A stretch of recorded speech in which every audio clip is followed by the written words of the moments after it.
രാഷ്ട്രപതി ദ്രൗപദി മുർമു ഇപ്പോൾ സന്നിധാനത്തേക്കുള്ള യാത്രയിലാണ്. സാധാരണ തീർത്ഥാടകരെ പോലെ തന്നെ കെട്ടുനിറച്ച് കറുപ്പണിഞ്ഞാണ് രാഷ്ട്രപതിയുടെ ശബരിമല സന്ദർശനം വരുന്നത്. ശബരിമലയിൽ ദർശനം നടത്തുന്നതിനു വേണ്ടി അല്പസമയത്തിനുള്ളിൽ രാഷ്ട്രപതി സന്നിധാനത്ത് എത്തും. സന്നിധാനത്ത് തന്ത്രി പൂർണ്ണകുംഭം നൽകി രാഷ്ട്രപതിയെ സ്വീകരിക്കും. നേരത്തെ പത്തനംതിട്ട പ്രമാടത്താണ് ഹെലികോപ്റ്ററിൽ വന്നിറങ്ങിയത് രാഷ്ട്രപതി. അവിടെ നിന്ന് 68 കിലോമീറ്റർ റോഡ് മാർഗം സഞ്ചരിച്ച് പമ്പയിലെത്തി. പമ്പയിൽ കെട്ടുനിറച്ച് കറുപ്പണിഞ്ഞാണ് രാഷ്ട്രപതി സന്നിധാനത്തേക്ക് യാത്ര തുടങ്ങിയിരിക്കുന്നത്. സ്വാമി അയ്യപ്പൻ റോഡ് വഴി മരക്കൂട്ടത്തെത്തി അവിടെ നിന്ന് നേരെ സന്നിധാനത്തേക്ക് പോകുന്ന രീതിയിലാണ് രാഷ്ട്രപതിയുടെ യാത്ര ക്രമീകരിച്ചിരിക്കുന്നത്. ഇടയ്ക്ക് ചില സുരക്ഷാ വീഴ്ച ഉണ്ടായിരുന്നു. അത് രാഷ്ട്രപതിയുടെ ഹെലികോപ്റ്റർ യാത്രയിലായിരുന്നു. ഹെലികോപ്റ്റർ പ്രമാടത്ത് രാജീവ് ഗാന്ധി ഇൻഡോർ സ്റ്റേഡിയത്തിൽ വന്നിറങ്ങിയ സമയത്ത് കോൺക്രീറ്റിൽ ചക്രങ്ങൾ പുതഞ്ഞതാണ് സുരക്ഷാ വീഴ്ചയായി കണക്കാക്കുന്നത്. ഇപ്പോൾ BJP നേതാവ് ശ്രീ N ഹരി ടെലിഫോൺ ലൈനിൽ ചേരുകയാണ്. ശ്രീ ഹരി, ഇതൊരു സുരക്ഷാ വീഴ്ചയായിട്ട് കാണുന്നുണ്ടോ? നമസ്കാരം, കേൾക്കാമോ? കേൾക്കാം, പറഞ്ഞോളൂ ഹരി. ഒരു സുരക്ഷാ വീഴ്ചയായിട്ട് കാണുന്നുണ്ടോ ഇത് രാഷ്ട്രപതിയുടെ? ഇതിനെങ്ങനെ സുരക്ഷാ വീഴ്ചയായിട്ട് കാണാൻ പറ്റും?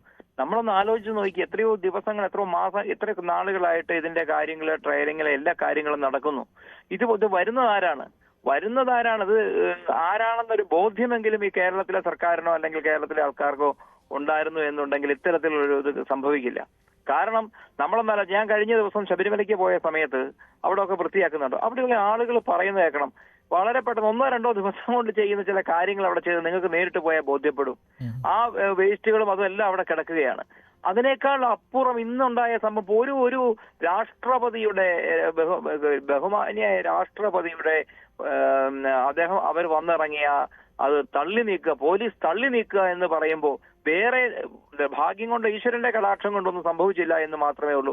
എത്രത്തോളം നിസ്സാരവൽക്കരിച്ച്, എത്രത്തോളം ബോധ്യമുണ്ട് അവർക്കത്, എത്രത്തോളം അവർ ആ കാര്യങ്ങൾ അതിനകത്ത് അവർ മുൻകരുതൽ എടുത്തിട്ടുണ്ട്. നമുക്കറിയാമല്ലോ, സാധാരണ രീതിയിൽ ഇപ്പോ ചെളിയിൽ പുതഞ്ഞു പോവുകയാണെങ്കിൽ ചെളി ഉണ്ടാവുക അല്ലെങ്കിൽ അങ്ങനെയുള്ള ഒരു സ്ഥലത്താണോ രാഷ്ട്രപതി നേരിട്ട് ഇറങ്ങാൻ വേണ്ടി തയ്യാറാവേണ്ടത്? എവിടെയായിരുന്നു ഇതിന്റെ ചുമതലപ്പെട്ട ആളുകൾ? കോൺക്രീറ്റിൽ പുതഞ്ഞതാണ്. കോൺക്രീറ്റ് അവസാന നിമിഷമാണ് ചെയ്തത്. ഇപ്പോൾ KU ജനീഷ് കുമാർ MLA കൂടി ചേരുന്നുണ്ട്. MLA, എന്ത് പറ്റി ഇത് ഇങ്ങനെ ഒരു സുരക്ഷാ പ്രശ്നം ഉണ്ടാകാൻ? ഒരു സുരക്ഷാ പ്രശ്നം അവിടെ ഉണ്ടായിട്ടില്ല. വാർത്തകളെല്ലാം വസ്തുതാവിരുദ്ധമാണ്. അപ്പോ ഇന്നലെ നമുക്കറിയാം, നിലയ്ക്കലായിരുന്നു ലാൻഡിംഗ് നിശ്ചയിച്ചിരുന്നത്. രാത്രി വളരെ വൈകിയാണ് അത് മാറ്റി പ്രമാട ഇൻഡോർ സ്റ്റേഡിയത്തിലേക്ക് ആക്കുന്നത്. അവിടെ മൂടൽമഞ്ഞ് കാരണം നമുക്ക് ലാൻഡ് ചെയ്യാൻ കഴിയാത്ത സാഹചര്യം വന്നു. ആ ഘട്ടത്തിൽ മറ്റ് മാർഗമില്ലാത്തതുകൊണ്ട് വളരെ പെട്ടെന്ന് തന്നെ അങ്ങനെ നിശ്ചയിച്ചു കഴിഞ്ഞതിന് ശേഷം യുദ്ധകാലാടിസ്ഥാനത്തിലാണ് പൊതുമരാമത്ത് ഉദ്യോഗസ്ഥർ അത് തയ്യാറാക്കിയത്. രാത്രിയിലാണ് കോൺക്രീറ്റ് ചെയ്തിരുന്നത്. അതിനുശേഷം സുരക്ഷാ ഉദ്യോഗസ്ഥർ അതിന്റെ ട്രയൽ റണ്ണെല്ലാം നടത്തിയിരുന്നതാണ്. അപ്പോ അക്കാര്യത്തിൽ വളരെ നേരം വെളുത്തതിന് ശേഷമാണ് അത് പൂർത്തീകരിച്ചിട്ടുള്ളത്. അത് മാത്രമാണ് അവിടെ ഉണ്ടായിട്ടുള്ളത്. അതിന് ഒരു സുരക്ഷാ വീഴ്ച നിങ്ങൾ ഈ പറയുന്ന നിലയിലൊന്നും അവിടെ ഉണ്ടായിട്ടില്ല.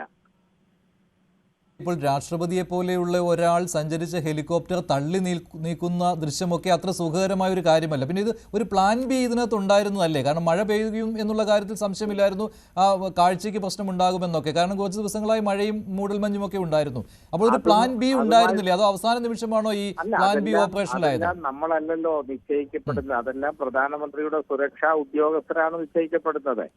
അപ്പൊ ഈ സ്ഥലങ്ങളെല്ലാം അവർ നിർദ്ദേശിക്കുന്നത് ആ സമയത്ത് തയ്യാറാക്കി കൊടുക്കുക മാത്രമാണ് നമ്മുടെ ഉത്തരവാദിത്തങ്ങൾ.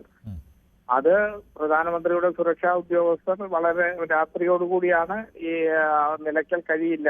നിലയ്ക്കലെല്ലാം മുമ്പേ, വളരെ മാസങ്ങൾക്ക് മുമ്പ് തന്നെ അതിന്റെ തയ്യാറെടുപ്പുകളെല്ലാം നടത്തി എല്ലാം ഒരുക്കിയിരുന്നതാണ്. അപ്പോ അങ്ങനെ അവിടെ ലാൻഡ് ചെയ്യാൻ കഴിയാത്ത സാഹചര്യം വന്നു. അത് വളരെ രാത്രിയിൽ അറിയിച്ചു. അപ്പോൾ അവിടെ ചള്ളയും ചെളിയും എല്ലാം നിന്നിരുന്ന ഒരു സാഹചര്യമായിരുന്നു. അവിടെ അവർ തന്നെ നിർദ്ദേശിച്ച നിലയിലേക്കുള്ള കോൺക്രീറ്റ് സംവിധാനം ഒരുക്കിയത്. അത് രാത്രി ഒരുക്കി. അപ്പൊ അതെല്ലാം പ്രസിഡന്റിന്റെ സുരക്ഷാ ടീം അവർ നൽകുന്ന നിർദ്ദേശങ്ങൾ നടപ്പിലാക്കുകയാണ് ചെയ്തിട്ടുള്ളത്. ശരി ഹരി, അങ്ങനെയാണല്ലോ. ഇതിപ്പോൾ അവിടെ നിന്നുള്ള സുരക്ഷാ ഉദ്യോഗസ്ഥർ തന്നെയാണല്ലോ, രാഷ്ട്രപതിയുടെ സുരക്ഷാ ഉദ്യോഗസ്ഥർ തന്നെയാണല്ലോ ഇതിനുവേണ്ടിയുള്ള നിർദ്ദേശങ്ങൾ നൽകുന്നത്, അവരുടെ സുരക്ഷ പരിഗണിച്ച്. ഹരി, അപ്പോൾ അത് ഇപ്പോൾ ഇവിടെ ഗവൺമെന്റിനെ കുറ്റപ്പെടുത്തുന്നതിൽ അർത്ഥമുണ്ടോ എന്നാണ്? ഇത് കേൾക്കുന്ന കേരളത്തിലെ പ്രബുദ്ധരായ മലയാളികൾ എന്ത് ചിന്തിക്കും എന്നുള്ളതിനെ കുറിച്ചൊരു ബോധമെങ്കിലും വേണ്ടേ? ജനീഷ് കുമാർ, ബഹുമാനായ ജനീഷ് കുമാറിന് ഇത് പറയാൻ? അദ്ദേഹത്തിന് അത് പറയാൻ നാണമുണ്ടോ? അദ്ദേഹത്തിന് കുറച്ചെങ്കിലും ഒരു ലജ്ജ വേണ്ടേ? ഇവിടെ ഒരാൾ വരുന്ന സമയത്ത് രാത്രിയിലാണോ നിശ്ചയിക്കപ്പെടുന്നത്? ഇത് ഇവിടുത്തെ സ്പെഷ്യൽ ബ്രാഞ്ച്. ഇനി അഥവാ പ്രധാനമന്ത്രിയുടെ ടീം പ്രധാനമന്ത്രി എന്ന് അദ്ദേഹം പറഞ്ഞു, രാഷ്ട്രപതിയുടെ ടീം ഒരു സംഗതി വരുന്ന സമയത്ത് മാറ്റി ടാറിങ് അല്ലെങ്കിൽ കോൺക്രീറ്റിങ് മോശമാണെങ്കിൽ അവിടെ ഇറക്കാതിരിക്കുക എന്നുള്ളതല്ലേ അടുത്ത മാനദണ്ഡം? അങ്ങനെ അത് കണ്ടുപിടിക്കാനായിട്ട് സാധിക്കുന്നില്ലേ? കേരളത്തിന്റെ യഥാർത്ഥ ചിത്രമാണ് ജനീഷ് കുമാർ വരച്ചു കാണിച്ചത്, യാതൊരു സംശയവുമില്ല കാര്യത്തിൽ. ഇതാണ് ജനീഷ് കുമാർ പറഞ്ഞതാണ് കേരളത്തിലെ MLA മാരും കേരളത്തിലെ മന്ത്രിമാരും ചെയ്തുകൊണ്ടിരിക്കുന്നത്, യാതൊരു സംശയവും വേണ്ട. എന്ത് ന്യായം പറഞ്ഞാലും എന്ത് ന്യായമാണ് ഇവരത് നിരത്തുന്നത്? നേരം എടുത്ത് ഞങ്ങളത് സാധാരണ രീതിയിൽ ഒരു കോൺക്രീറ്റ് കഴിഞ്ഞ് രാഷ്ട്രപതി ഇറങ്ങുന്നു എന്ന് പറയുമ്പോൾ എത്ര നിസ്സാരവൽക്കരിച്ച് ഒരു പ്രശ്നവും ഇല്ലാത്ത രീതിയിൽ അദ്ദേഹം, ഇത് മുഖ്യമന്ത്രി ആയിരുന്നു സംഭവിച്ചത്. ഞാൻ മിനിഞ്ഞാന്ന് സന്നിധാനത്ത് ചെന്നപ്പോ അവിടെയുള്ള ആളുകൾ പറഞ്ഞു, മുഖ്യമന്ത്രി വന്ന സമയത്ത് അവിടെ ആ ഭാഗങ്ങളിൽ ക്ലീൻ ചെയ്ത് ചിത്രങ്ങൾ അവിടെ അവർ നമ്മളെ കാണിച്ചു. ഇപ്പൊ നിങ്ങളൊന്ന് ചെന്ന് നോക്കും. ഇപ്പോ ഞാൻ ഈ ചാനലിരുന്നു, ഈ ഫ്ലോറിൽ ഇതിനകത്ത് ഇവിടുത്തെ ജനങ്ങളോട് ഞാൻ പറയുന്നു, ഇപ്പൊ നിങ്ങളൊന്ന് നോക്കൂ, കലുങ്കിനടിയിലൊക്കെ വേസ്റ്റുകൾ, അതുപോലെ തന്നെ അങ്ങോട്ട് പോകുന്ന പ്രദേശങ്ങളിൽ അവിടെ നിന്ന് ആളുകളെ കൊണ്ട് ചില കാര്യങ്ങൾ ചെയ്യിക്കുന്നത് കണ്ടു. അവിടെ മരം വീണ് കിടക്കുന്നുണ്ട്. അവിടെ അങ്ങനെയുള്ള അങ്ങനെ എല്ലാ തരത്തിലും യാതൊരു തരത്തിലാണ് ഒരു കാര്യങ്ങൾ ഇതാണ് ഒരു മാനേജ്മെന്റ്, അതായത് ഒരു ഡിസാസ്റ്റർ മാനേജ്മെന്റ് ചെയ്യാൻ കഴിയാത്ത, അത്ര നിസ്സാരവൽക്കരിച്ച് പറയുന്ന, അവർക്ക് അതിനെക്കുറിച്ച് ഒരു ഗ്രാഹ്യവുമില്ലാത്ത, എന്താണ് ചെയ്യേണ്ടതെന്ന് അറിയാൻ വയ്യാത്ത ഒരു ഭരണകൂടമാണ് ഇവിടെയുള്ളത്. ഈ ഭരണകൂടം അതാണോ, അങ്ങനെ മതിയെന്ന് വെച്ചിട്ടാണോ എന്നുള്ളതിനെ കുറിച്ച് ഒരു സംശയമുണ്ട്. ആ കാര്യം അതുകൊണ്ടാണ് ഞാൻ ഇന്ന് രാവിലെ ഞാനൊപ്പം ഉണ്ടായിരുന്നു. കേന്ദ്രമന്ത്രി സുരേഷ് ഗോപി പങ്കെടുത്ത പരിപാടി എല്ലാ ചാനലിലും കാണിക്കുന്നുണ്ടല്ലോ. 1.5 മണിക്കൂർ പരിപാടി കഴിഞ്ഞ് അദ്ദേഹം പോകും. ഞാൻ ഇന്നലെ തന്നെ മുതിർന്ന പോലീസ് ഉദ്യോഗസ്ഥരെ വിളിച്ചിരുന്ന ഒരാൾ ചാടി വണ്ടിയുടെ മുന്നിലേക്ക് ചാടുന്നു. എന്ത് സുരക്ഷയാണ് ഇവിടെയുള്ള ആളുകൾക്ക്? ഈ കേരളത്തിൽ ആർക്കാണ് സുരക്ഷയുള്ളത്? എന്തെങ്കിലും സംഭവിച്ചു കഴിഞ്ഞാൽ അതിനെ ന്യായീകരിക്കുന്ന, അത് അവിടുത്തെ സുരക്ഷയുടെ കാര്യത്തിൽ അത് അവിടെയാണ്, അവർക്കാണ് അതിന്റെ ചുമതല എന്ന് പറയുന്നതാണോ അതിന്റെ ഒരു ന്യായം? കേരളത്തിന് ഇതിനൊരു ബാധ്യതയില്ലേ? ഇവിടെ ഒരു മന്ത്രിസഭയില്ലേ? ഇവിടെ ഇതിനു വേണ്ടിയിട്ടുള്ള സംവിധാനങ്ങളില്ലേ? എനിക്ക് ശരിക്കും പറഞ്ഞാൽ അദ്ദേഹം പറഞ്ഞത് കേരളത്തിലെ ജനങ്ങളെ കേൾക്കണമെന്നൊരു അഭിപ്രായമാണ് എനിക്കുള്ളത്.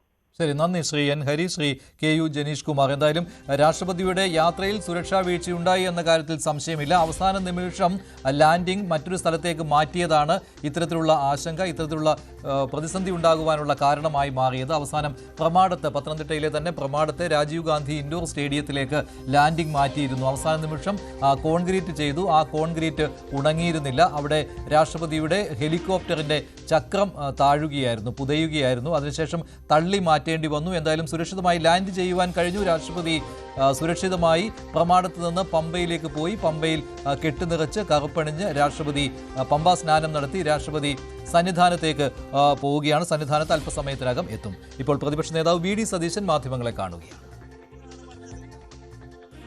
അയ്യോ, ഞാൻ തെറ്റിയതെന്ന് പറയോ? കോടതി എടുത്തു പറഞ്ഞിരിക്കുകയാണ്. ഒരാൾ മോഷ്ടിച്ച ആളോട് താൻ കട്ടാടോ എന്ന് ചോദിച്ചാ ഞാൻ കട്ടെന്ന് ആരെങ്കിലും പറയുമോ? പറയില്ല. രേഖകൾ കോടതിയിൽ ഹാജരാക്കുമെന്നാണ് പറഞ്ഞത്. രേഖകളൊക്കെ ഹാജരാക്കാൻ ഒരുപാട് സമയം കിട്ടിയല്ലോ. ഒരു രേഖയില്ല എന്ന് കോടതി കൃത്യമായിട്ട് പറഞ്ഞല്ലോ. കോടതിയുടെ എത്രാമത്തെ ഇതാണ് കൃത്യമായിട്ട്? പ്രതിപക്ഷം കേരളത്തിൽ പറഞ്ഞത് മുഴുവൻ, ഞങ്ങൾ പറഞ്ഞ മുഴുവൻ കാര്യങ്ങളും 100% ശരിയാണെന്നാണ് ഹൈക്കോടതി വിധിയിലൂടെ പുറത്തു വന്നിരിക്കുന്നത്. മുഴുവൻ. നിങ്ങൾ പോയി പന്തളത്ത് ഞാൻ നടത്തിയ പ്രസംഗം കേട്ടു. പന്തളത്ത് ഞങ്ങളുടെ പദയാത്രയുടെ സമാപനം നടത്തിക്കൊണ്ട് ഇതെല്ലാം പറഞ്ഞതാ. ഇതെല്ലാം കാരണം ഇത് രേഖകൾ പരിശോധിക്കുന്ന ആർക്കും മനസ്സിലാവും. കോടതി ഇതിനു മുമ്പ് സൂചിപ്പിച്ചിട്ടുണ്ട്. ഇന്നലെ അടിവരയിട്ടുകൊണ്ട് കോടതി ഇത് ആവർത്തിച്ചു. ഈ പറഞ്ഞ കാര്യം ഇന്നലെ കോടതി പറഞ്ഞ കാര്യം ആദ്യമായിട്ട് ഇന്നലെയല്ല പറയുന്നത്, ഇതിനു മുമ്പ് പറഞ്ഞിട്ടുണ്ടായിരുന്നു കോടതി. അപ്പൊ ഇയാളെ തെളിവ് ഹാജരാക്കായിരുന്നു. എവിടെ പോയി ഇയാൾ? ഈ പ്രസിഡന്റ് എവിടെ പോയി? ഇവരൊന്നും അതിന്റെ അടിച്ചതിന്റെ അകത്ത് കയറ്റാൻ പാടില്ല, ഓടിക്കണം അവിടെ നിന്ന്.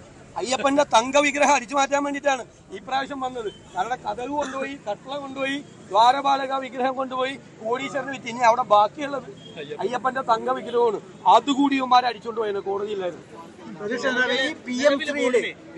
PMശ്രീയിലെ കോൺഗ്രസിന്റെ നിലപാട് എന്താണ്? പല സംസ്ഥാനങ്ങളും കോൺഗ്രസ് ഭരിക്കുന്ന സംസ്ഥാനങ്ങളടക്കം PMശ്രീ ഞാനൊരു കാര്യം ചോദിക്കട്ടെ. ഇവരാദ്യം എന്താ പറഞ്ഞത്? ആരോഗ്യ വകുപ്പ്, ആയുഷ്മാൻ ഭാവ ആരോഗ്യ, കേന്ദ്ര ഗവൺമെന്റിന്റെ പേരെഴുതാൻ വേറെ ആളെ നോക്കിയാൽ മതി എന്ന് പറഞ്ഞു. 1.5-2 കൊല്ലം അത് വാങ്ങിക്കായിരുന്നു. എന്നിട്ട് ഇപ്പൊ 2 കൊല്ലം കഴിഞ്ഞപ്പോൾ ഈ ആരോഗ്യമന്ത്രി അത് മേടിച്ചിട്ട് കേന്ദ്ര ഗവൺമെന്റിന്റെ പേര് എല്ലാ ആശുപത്രികളും അവിടെ കൊടുത്തിരിക്കും. 2 കൊല്ലത്തെ കാശ് പോയി, അതാണ് നഷ്ടം ഉണ്ടായത്. ഇപ്പോ ആദ്യം എന്താ പറഞ്ഞത്, PM ശ്രീ നടക്കില്ല. അപ്പൊ എല്ലാവരും കൈയടിച്ചു, സഖാക്കന്മാരൊക്കെ കൈയടിച്ചു. ഭയങ്കര RSS വിരുദ്ധ പ്രഖ്യാപനം. ഇപ്പൊ CPM ഒറ്റയ്ക്കൊരു തീരുമാനം എടുത്ത് പോവാം. ആദ്യം CPM ഉം CPI തമ്മിൽ സെറ്റ് ചെയ്യട്ടെ. CPI ഇന്നും പറഞ്ഞിരിക്കുകയാണ് ഇത് മേടിക്കാൻ പാടില്ല എന്ന കടുത്ത നിലപാട് അവരെടുത്തിരിക്കുകയാണ്. കോൺഗ്രസ് ഭരിച്ചിരുന്ന സംസ്ഥാനങ്ങൾ ഞങ്ങൾ ഭരണത്തിലെത്തിയതിനു ശേഷം ഞങ്ങൾ ഇത് സ്വീകരിച്ചു. PD സതീശൻ മാധ്യമങ്ങളെ കാണുകയായിരുന്നു. തിരുവിതാംകൂർ ദേവസ്വം ബോർഡ്